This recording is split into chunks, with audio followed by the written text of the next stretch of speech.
చోట్ల వినిపిస్తుంది కదండి.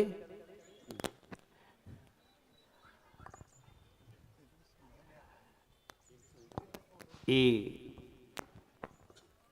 వరి, చెరుకు, గోధుమలు పెంచే ప్రాంతాల్లో ఏకరీతి పైర్లు రావటం వల్ల ఆయా ప్రాంతాల్లో ఈ సాగుబడి నీరు రాకముందు పెంచుతున్న వైవిధ్యమయమైన పైర్లన్నీ నాశనమైంది. ఇక్కడ ఒక చోటనే కాదు, పలు చోట్ల ప్రపంచంలో గమనించబడింది. గడిచిన 60 సంవత్సరాల నుంచి మా లాంటి వాళ్ళు ఇలాంటి విషయాల్ని చెప్తూనే వస్తున్నారు. కానీ ఇంతవరకు ప్రపంచంలో ఎక్కడా ఏ విజ్ఞాని ఇప్పుడున్న ప్రస్తుత ఆహార పదార్థాల నుంచే మన రోగాలు వస్తున్నాయి, దీనికి ప్రత్యామ్నాయంగా పర్యాయంగా మనం వేరే ఆహార పదార్థాలను ఎంచుకోవాలి, ఆ పదార్థాల మూలకంగా మనందరి ఆరోగ్యాలు సరిపడతాయి, ఆరోగ్యాల్ని మనం నాశనం చేసుకుంటున్నాము. మనం అంటే ఎవరు? ఆయన చెప్పినట్టు రైతులు ఇది పండించండి అంటే అది పండిస్తున్నారు. వాళ్ళకి తెలియదు విషయాలు. ఏదో 4 కాసులు వస్తాయంటే దాని వైపు మొగ్గు చూపుతారు. ఇప్పుడు విజయవాడ అటువైపు వెళ్తే ఆ డెల్టా ప్రాంతంలో అక్కడ నీళ్లు బాగా ఉన్నాయని అందరూ అరటి అరటి అరటి అరటి అని పండిస్తున్నారు. అరటిపళ్ళు చాలా మంచివి అని చెప్తున్నారు. కానీ అరటిపళ్ళని ఎందుకు వాడుతున్నారు తెలుసా మీకు? అరటిపళ్ళని ఎందుకు వాడుతున్నారు?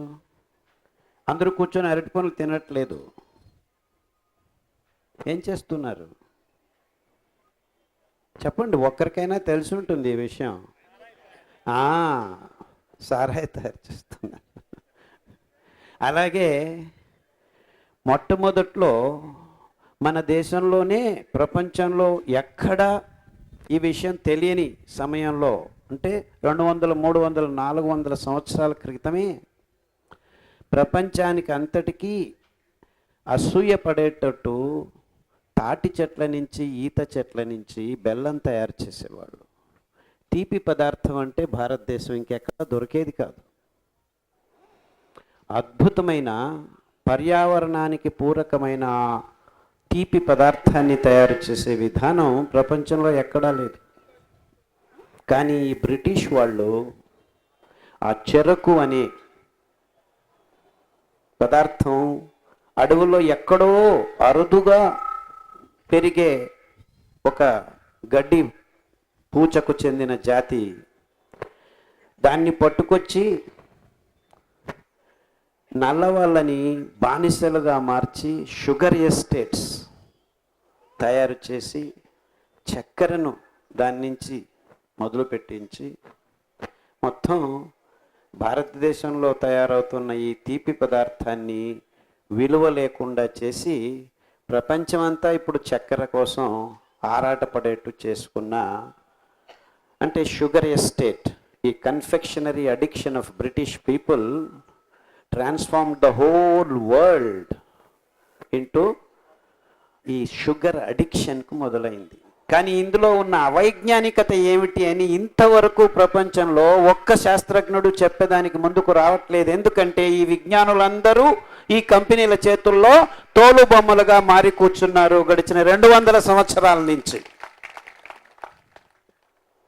చక్కెర చివరిగా ప్రతి ఒక్క జీవి శక్తి సంపాదించాలంటే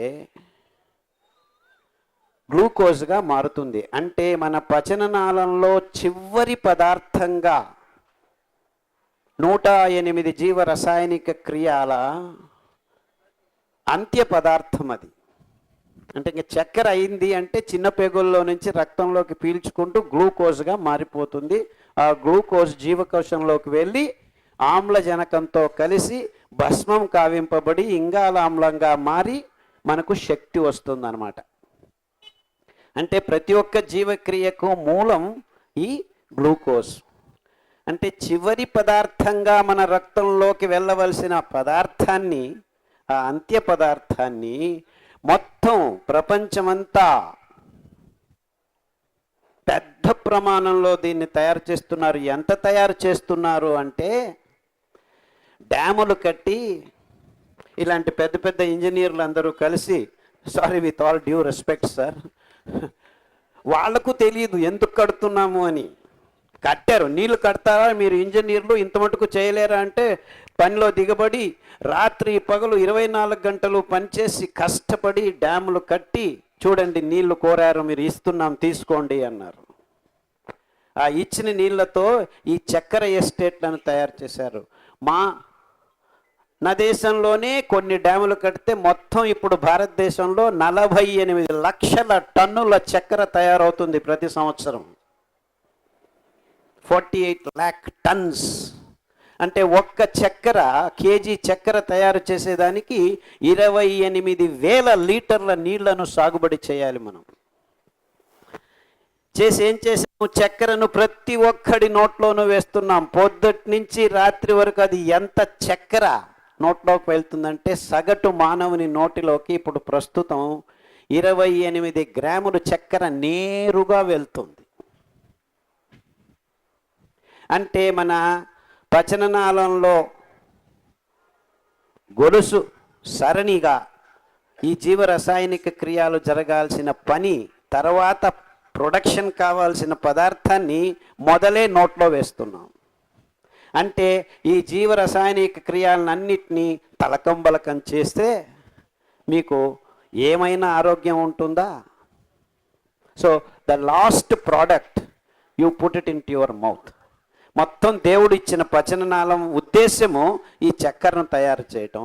మనం మేమే తయారు చేస్తున్నామని లక్షల టన్నులను తయారు చేసుకొని ప్రతి ఒక్కడి నోటి, ఇంకా పాపోడు పిల్లోడు పుడుతూ ఉండగానే 2 నెలలకే పాలల్లో ఇంత చక్కెర వేసి రుచి చూసి బాటలకు నిప్పులు పెట్టి నోట్లో పెట్టేస్తున్నాం అనమాట.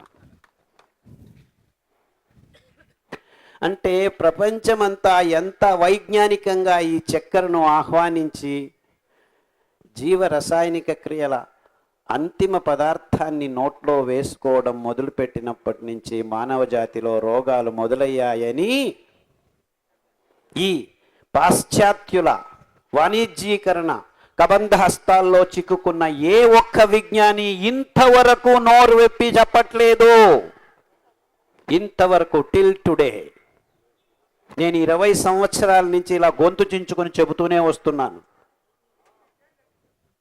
అంటే ఆ భయంకరమైన చెరుకు పెంచేదానికి ప్రపంచం, మన దేశం కాదు, అమెరికాలో పెద్ద పెద్ద చెరువులు నాశనమైపోయి, ఫ్లోరిడా రాష్ట్రంలో ఉన్న పెద్ద చెరువులన్నీ ఈ చెరుకు కోసం నాశనం చేసి కూర్చున్నారు.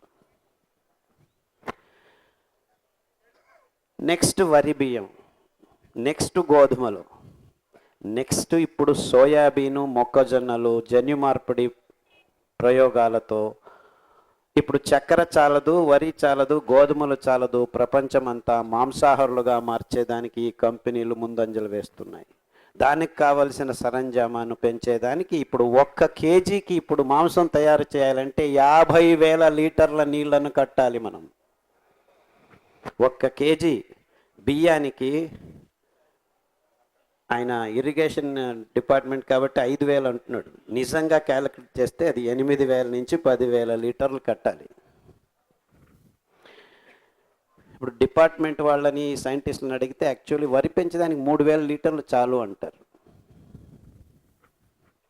It's actually 8,000 to 10,000 litres.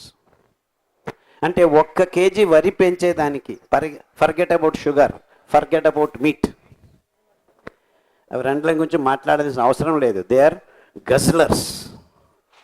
నీటిని పోలు చేయటం ఎలా అంటే, నువ్వు 1 కేజీ మాంసం తింటున్నావంటే మీరు నీటిని ఎంత సేకరించినా కానీ, పెద్ద పెద్ద చెరువులు, ఇంగుగుండలు, వాటర్ హార్వెస్టింగ్ ఎంత చేసినా మీరు 1 కేజీ మాంసం తింటే చాలు, ఇక్కడ వెల్కమ్ అయిపోతుంది. 1 కేజీ చక్కెర తిన్నారంటే నాశనం చేశారు నీళ్ళని. 1 కేజీ బియ్యం పెంచేదానికి కావలసిన నీళ్లతో 35 కేజీలు సిరిధాన్యాల్ని పెంచవచ్చు. 1 కేజీ సిరిధాన్యంతో 10 మంది భోజనం చేయొచ్చు. అంటే 1 కేజీ వరి బియ్యంతో 5 మంది భోజనం చేసేదానికి మేము 35 మందిని భోజనం చేయించవచ్చు ఆ నీళ్లతో. Just that much water. అంటే ఇప్పుడు ప్రపంచంలో 1 బిలియన్ పీపుల్ని ఫీడ్ చేయగలుగుతున్నాం ఇంత పనులు చేసి. అంటే ఆ నీళ్లు నాకు ఇవ్వండి, మీరు 1 బిలియన్ పీపుల్కి ఫీడ్ చేస్తుంటే నేను 7 బిలియన్ పీపుల్కి ఫీడ్ చేస్తాను. I will feed 7 billion people. If you are feeding 7 billion people, I will feed 49 billion people. అదే నీళ్లతో. అంటే ఎంత దూరం, ఎంత తేడా, ఎంత వాస్తవం చూడండి దీన్ని. అంటే ఇంతవరకు ఈ విజ్ఞానులందరూ ఈ చిన్న విషయాన్ని గమనించనే లేదు చూడండి.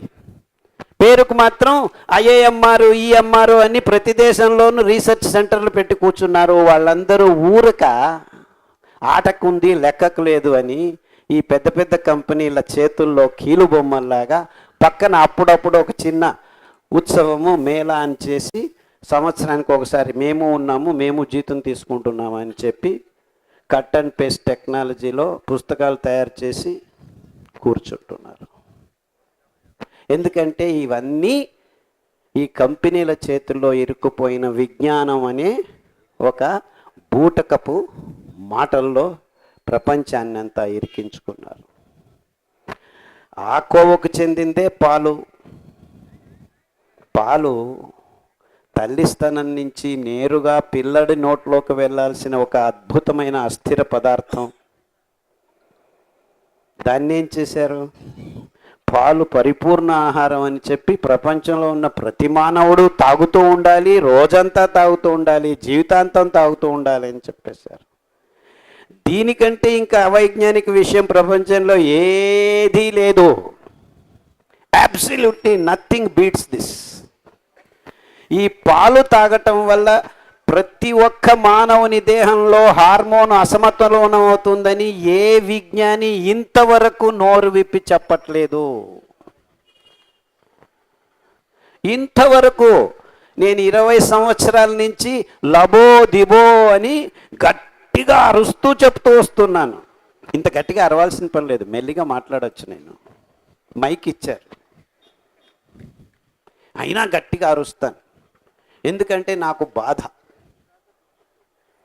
ఎందుకంటే మొత్తం ఆడజాతి మూతి మీద మీసాలు వస్తున్నాయి. ఈ అసమతులనం మీద మొత్తం ఆడజాతి ఈ ముట్టవుతున్న సమయంలో లేనిపోని ఇబ్బందులకు గురవుతున్నారు.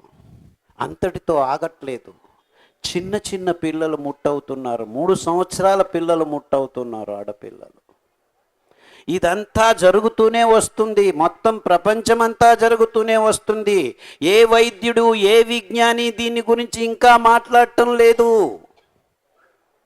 పత్రికలు రాయటం లేదు, టీవీలు చూపించటం లేదు, చర్చలు చేయట్లేదు. ఇంకా మాంసం తినాలా తినకూడదా అని చర్చలు చేస్తున్నారు ప్రజలు. ఆ మాంసంలో హార్మోన్లు, యాంటీబయాటిక్లు పుంఖానుపుంఖంగా టన్నులు నింపి మన దేహంలోకి వెళ్తున్నాయిరా బాబు. దానివల్ల రోగాలు వస్తున్నాయిరా, పార్కిన్సన్స్ వస్తుంది, ఆల్జైమర్స్ వస్తుంది, క్యాన్సర్ వస్తుంది అని ఎంత రుజువులు, సాక్ష్యాలు ఉన్నా కానీ మాకు తెలియదు క్యాన్సర్ ఎందుకు వస్తుందో, పార్కిన్సన్ ఎందుకు వస్తుందో, ఆల్జైమర్ ఎందుకు వస్తుందో అంటూ ఈ విజ్ఞానులు గ్రంథాలయాలు రాస్తూనే ఉన్నారు. రోగాలు ఒకవైపు పెరుగుతూనే ఉన్నాయి, మేము ఇంకా రీసెర్చ్ చేస్తూనే ఉన్నామంటున్నారు. నేను గడిచిన 20 సంవత్సరాల నుంచి మానవ జాతి ఈ పాలను తాగటం ఆపివేస్తే, రేపటి నుంచి మీరందరూ ఈ పాలను తాగటం ఆపివేస్తే 6 నెలల్లో సగానికి సగము ఆసుపత్రులు అవంతకవే మూసుకు వెళ్ళిపోతాయి. ఇది నా గ్యారెంటీ. కానీ పాలు తాగటం ఆపేదానికి మీరు రెడీగా లేరు. పొద్దున్న లేస్తే కాఫీ ఎవరు తాగడం ఆపుతారు? పొద్దున్న లేస్తే టీ తాగాలి కదా. అలవాటు పడిపోయింది, అభ్యాసం అయిపోయింది. అంటే ఈ కంపెనీలు ఎంత అద్భుతంగా పనిచేశాయని ఆలోచించండి. మీరు ఈ కంపెనీలు ఇలా మోసాలు చేస్తున్నాయని ఆలోచన క్రమంలోకి కూడా రాని విషయంగా కాఫీ తాగటం అంటే ఎలా బాబు అంటే నేను ఇలా చెప్తూనే ఉన్నాను 20 సంవత్సరాల నుంచి, కానీ ఎవరికి తలలోకి పోవట్లేదు. ఎందుకంటే ఇక్కడ ఉంది problem. I cannot stop drinking coffee. Coffee తాగొద్దని చెప్తున్నాడు ఈ విధవ ఇంత చేసి అని మీరు తిట్టుకుంటున్నారు. పాలు తాపావా? ఇంటికి వచ్చిన వెంటనే పిల్లలు పుడితే తల్లిదండ్రులు పాలు తాపావా? పాలు అంటే మాతృత్వమే తీరిపోయింది, తృప్తి అయిందని పాలు తాపటం. ఆ కృతక పాలను తాపి మీ పిల్లలకి రోగాలు తెస్తున్నారని కూడా మీరు ఆలోచించలేని దుర్భర పరిస్థితికి ఈ కంపెనీలు, ఈ విజ్ఞానులు, ఈ వైద్యులు మనల్ని అందరినీ తోసివేశారు. అంటే ఈ పాలు, ఈ చక్కెర, ఈ వరి, ఈ గోధుమలు మన నోట్లోకి పోకుండా ఉంటే రోగాలన్నీ వచ్చేటివి కావు అని నాకు 30 సంవత్సరాల క్రితమే గోచరమైంది. బట్ ఏం చేయను నేను ఒక్కడిని? మొత్తం ప్రపంచమంతా ఇదే ఆనందం. తేలాడుతున్నాము, చక్కెరలో తేలాడుతున్నాం, పాలల్లో పాలు ఎంత కావాలంటే అంత ప్రొడ్యూస్ చేస్తాము. టన్నులు ఇంజక్షన్లు వేస్తాము ఆవులకు, ఇన్విట్రో ఫర్టిలైజేషన్ చేస్తాము, ఆవు సంవత్సరం పొరుగునా పాలు ఇచ్చేట్టు చేస్తాము. 1 లీటర్ ఏం కర్మ, 20 లీటర్లు ఇచ్చేట్లు చేస్తాము. ఇదే తంత్రజ్ఞానం, ఇదే యంత్రజ్ఞానం, ఇదే జైవిక తంత్రజ్ఞానం, ఇదే సైన్సు, ఇదే విజ్ఞానం. మీరందరికీ ఏం కావాలి? ఇదే కావాలి, ఇదే తినండి, ఇదే ఇదే ఇదే ఇదే అని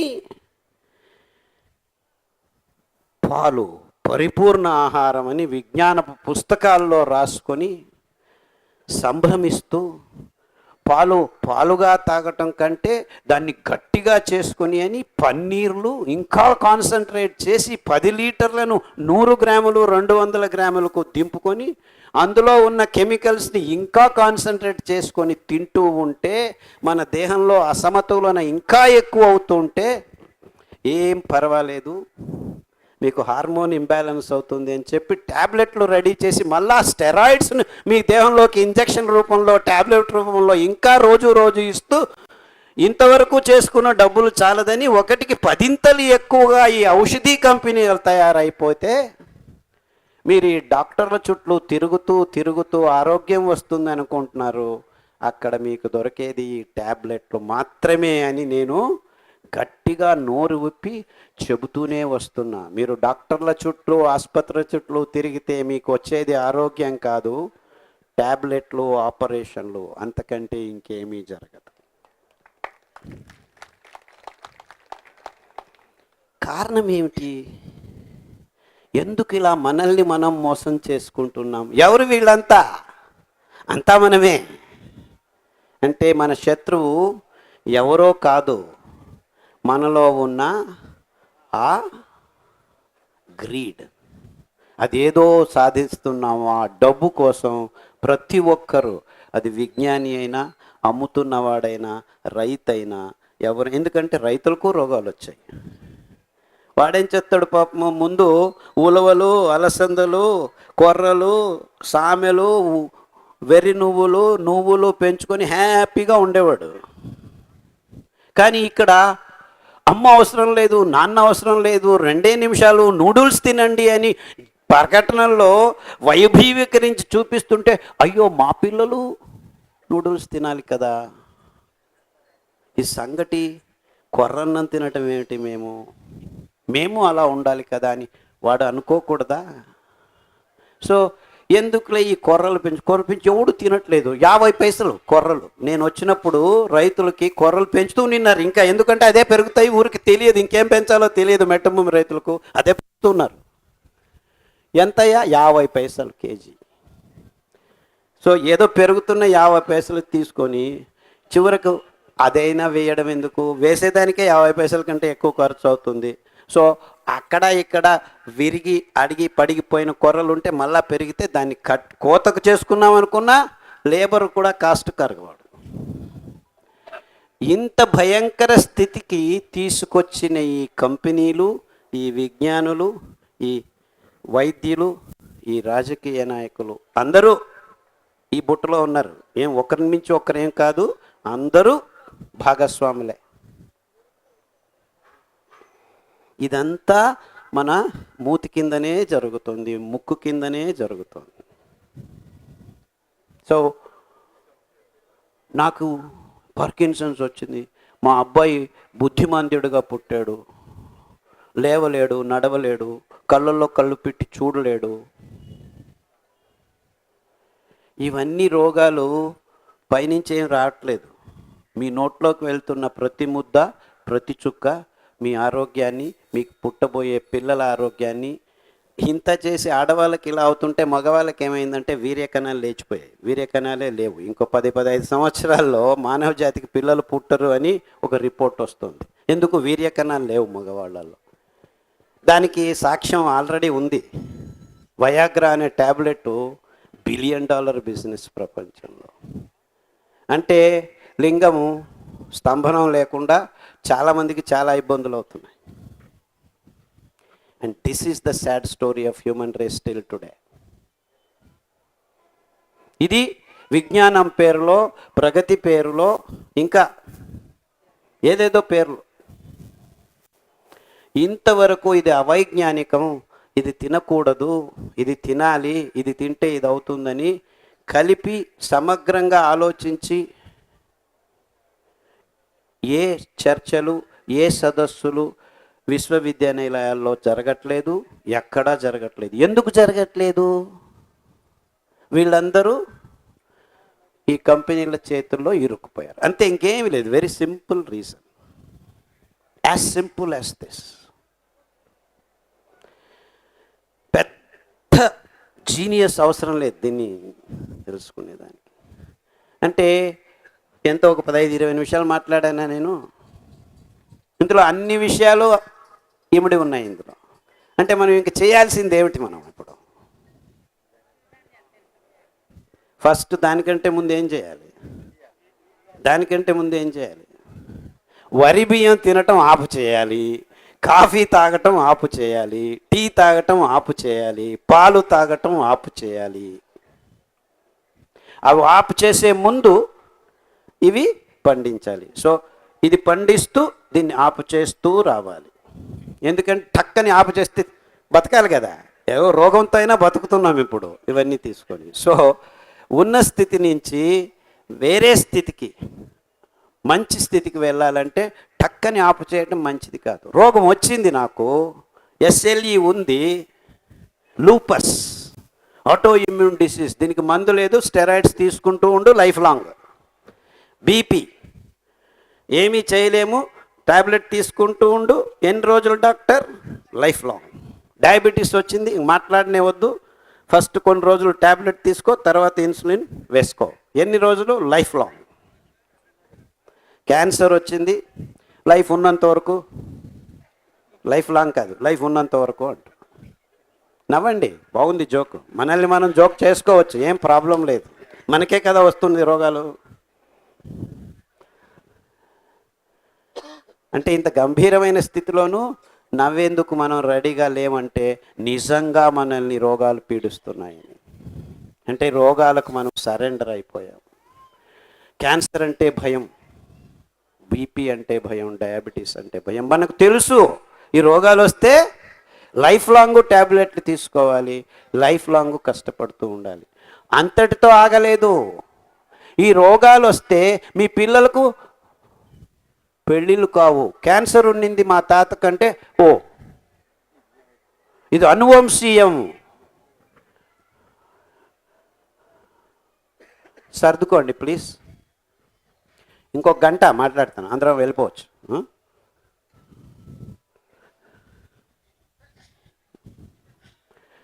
అనువంశీయం అంటాడు, జీవనశైలి రోగం అంటాడు. జీవనశైలి రోగం అంటే నాకు అర్థం కాదు. పల్లెలు వదిలిపెట్టండి, అడవుల అంచుల్లో ఉన్న అటవీ జాతి జనాంగాల్లోనూ డయాబెటీస్ ఉంది. మన రైతన్న నేరుగా చెప్పాడు.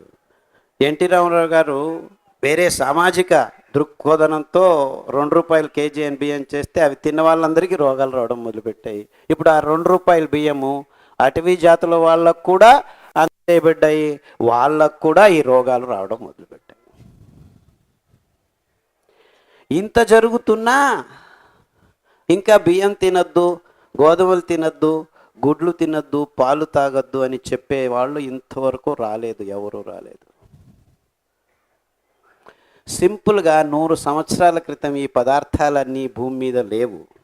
ఉన్నా ఆయన చెప్పినట్టు ఎవరో జమీందారులు చెరువు గట్ల పక్కన ఉన్నవాళ్ళు 2 మూటలు పెంచుకొని సంభ్రమం ఆచరించే దినాల్లో, లేకపోతే మాకు డబ్బులు చాలా ఉన్నాయి చూడండి అని మూతి మీద మీసం మీద అన్నం మెతుకు బయట పెట్టుకొని వచ్చావట. వరే అన్నం పెట్టుకో, చూడు మేము ఇప్పుడే తినొస్తున్నామని.